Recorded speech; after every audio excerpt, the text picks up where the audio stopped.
सुभद्रा शक्ति पारंपरिक खाद्य प्रतियोगितार जिलास्तरीय विजेतामानंक ପାଇଁ विशेष प्रशिक्षण।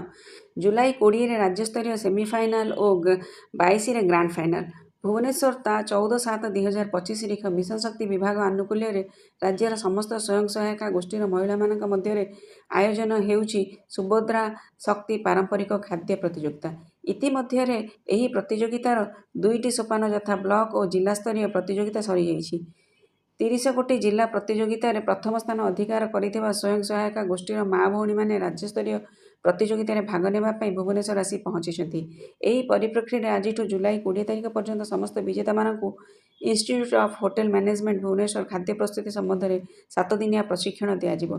प्रशिक्षण पर जिला स्तरीय विजेता मानक मध्य जुलाई 20 तारिख राज्यस्तरीय सुभद्रा शक्ति पारंपरिक खाद्य प्रतियोगिता सेमिफाइनाल और जुलाई 22 रे एहार ग्रांड फाइनाल अनुष्ठित हेबो।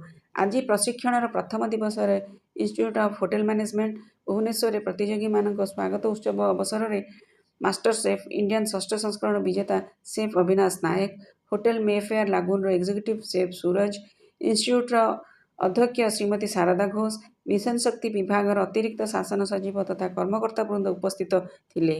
एही कार्यक्रम मूल लक्ष्य है आगामी दिन में अधिकरू अधिक महिला खाद्य प्रस्तुत क्षेत्र में उद्योगी होबार स्वप्न पूरण करने सह निजक आर्थिक स्वावलंबी कर लखपति दीदी हो पारे।